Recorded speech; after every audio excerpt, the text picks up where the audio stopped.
Welcome back, everybody. James here from Conscious Creatives. Today on the Untrained versus Trained podcast, I invite and welcome Ed Rollo. Hey, Ed, how you doing? Good, James. Thanks for having me. How you doing, man? Very well, thank you. So thank you for popping on today. You're happy to roll straight into it? Let's do it. I like it. All right. So here's my curiosity. What are you working on today? What is the current project, build, etc.? Right. So currently I'm self-employed. I run a website where I have a few courses and some apps that I've developed to train electronic music creators and DJs. I also do some freelance work for Ableton, who are a German-based music software and hardware company. I like it. Yeah. Okay. I recall actually when you moved over to Hong Kong to go and do this, that you actually helped Conscious along on the awareness of Instagram at that time. I think totally. I went to Hong Kong to find out that Instagram was important, but I found out on a beach in Hong Kong from you. Right? That's right, because I'd just been to a seminar where I saw that everyone was I think it was for HSBC, and everyone they asked the question about, what do you think the most influential platform at the moment is? And everyone's like, is it Facebook? And like most people put their hands up. Instagram, a few people put their hands up. It was like 500% or something more. Like Instagram was the most influential platform at the moment. That was a few years ago, so it's probably quite different now. It's probably like TikTok or some crap. Like, oh my God.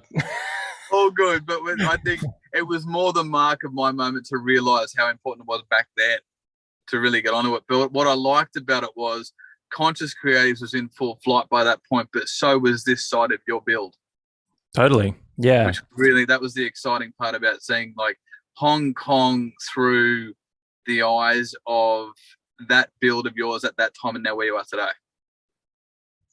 Yeah. Right? Yeah. I mean, Hong Kong played a pretty influential part into learning, understanding a lot about business and sort of the hustle and all that kinds of crap, which I'm steering away from a lot more these days, and just trying to take a bit more of a holistic approach and be a little bit more humble, and, just recognize the slow burn of, gaining whatever it is, clients, followers, fans, one at a time. It's not about like those big wins. It's about the gradual implementation of strategy over time will, influence your audience somehow.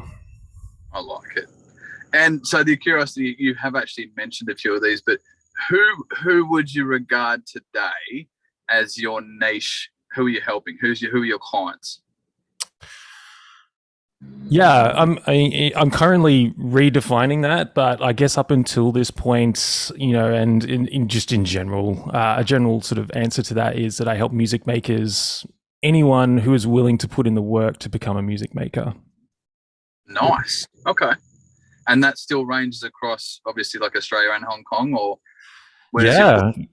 I mean, predominantly my services are online, so I took the shift to steer away from in-room classroom stuff a long time ago, because I did that for a long time, and hours and hours in a studio, one-to-one sessions with people, and this is what a kick drum sounds like, and this is how you program beats, and this is how you write chords, and have you done your homework? No, you haven't. All right, let's do it again, and and I did that for years until I kind of just burnt out doing that, and realized that my efforts could be put elsewhere, where I could sort of put down my knowledge, my training, my motivations and stuff, and create an online platform where people could go and work on that stuff in their own time.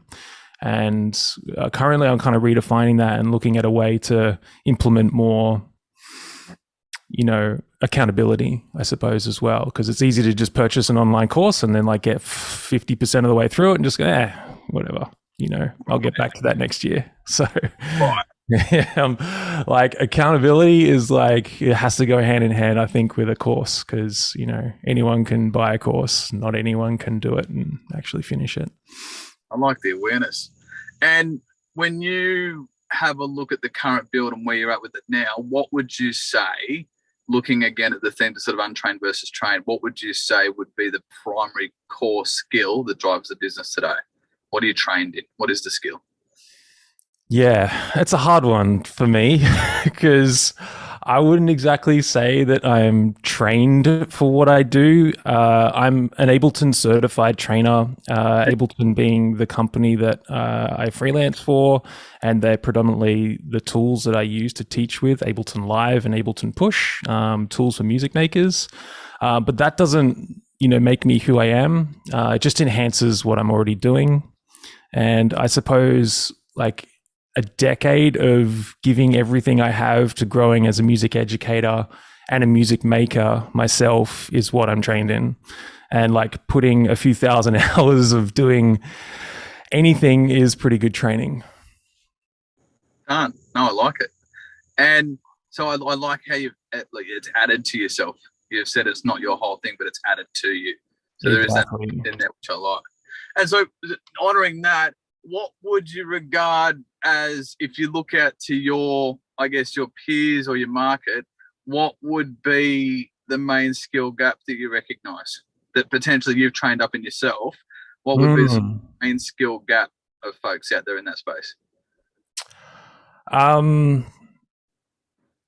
mean, yeah, I suppose like, but in training and music education and whatever you want to call it, I think that we're all quite similar in ways, but we all have different teaching styles, which kind of makes everyone unique. But essentially, we're all teaching the same things.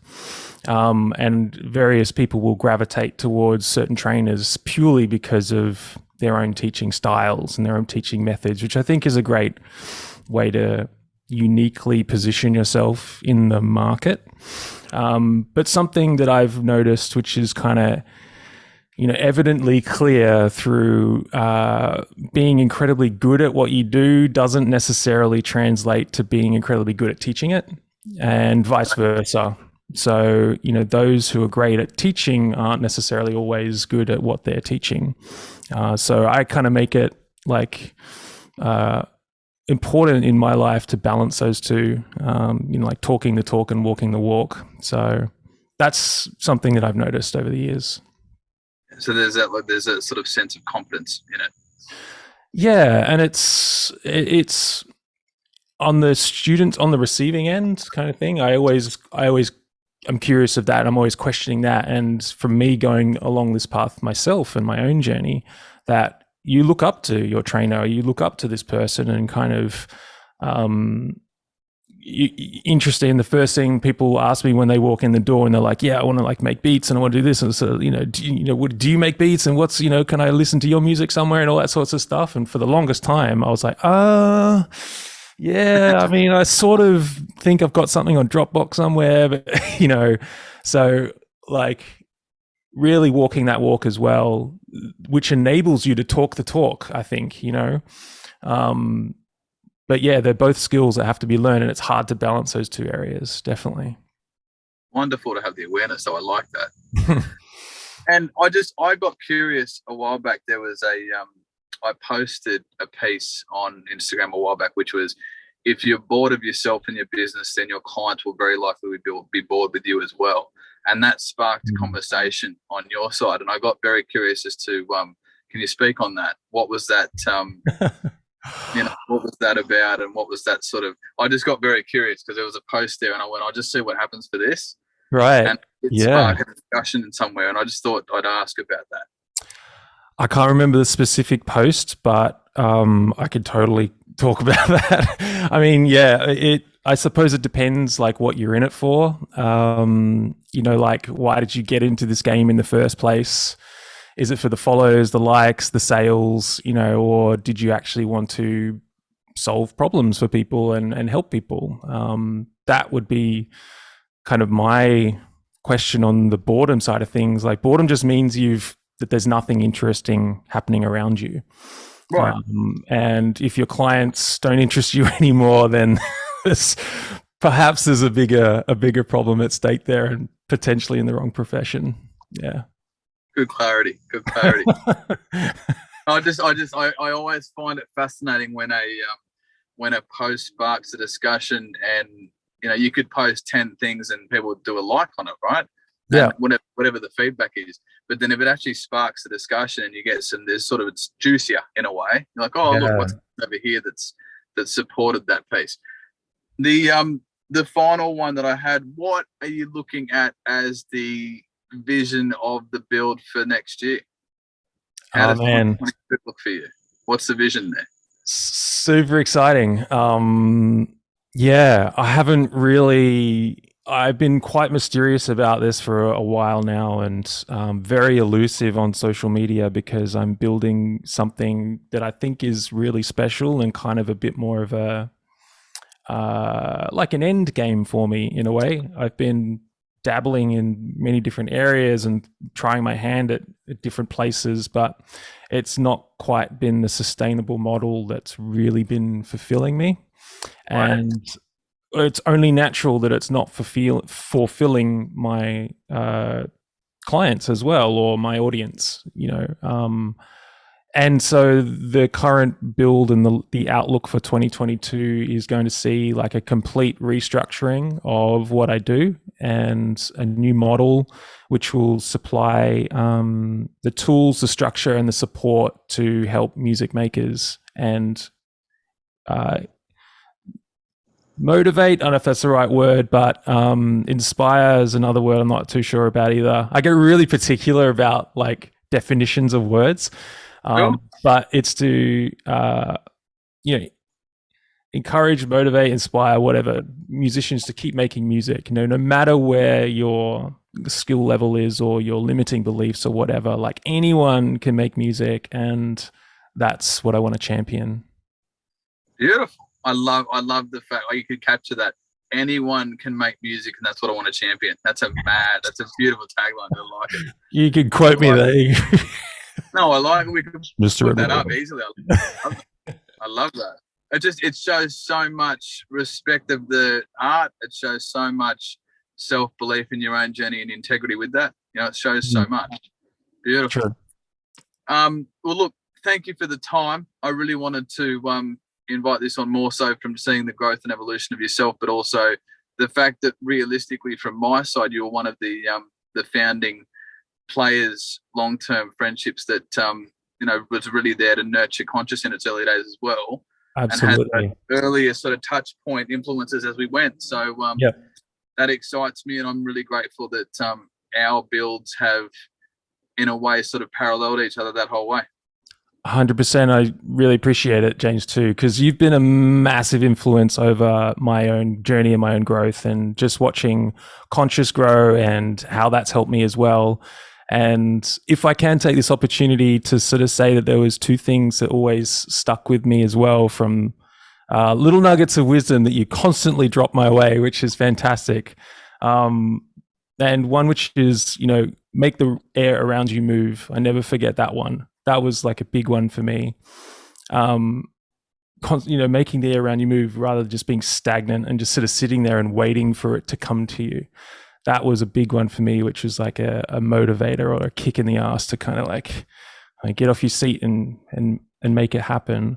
And the second one was, I guess, more around limiting beliefs, and I had a lot of them, and probably still do, but the guy I was back then to the guy I am now is a bit different. And that limiting belief about like comparing yourself to other people, or comparing yourself. You'd always say, like, compared to what? Like, I'd be like, oh, this is no good. And you'd be like, well, compared to what? And that was one, just stick with me a lot. And it's helped me out a lot on my own journey too. Just constantly kind of going, well, I'm on my own race. I'm running my own race here. I don't have to compare myself to anyone. I'm actually not in competition with anyone but myself. So yeah, it's helped me, man. So thank you. Thank you. Thank you. I will always bring myself back to a beach on Hong Kong to discover that Instagram was important. I appreciate you. Yeah, it's a great deal. It's good. Been a pleasure, man. Dude, thank you. All positive thoughts into New Year, and we'll catch up soon, hey? Absolutely. Take care, man. Yeah, thank you.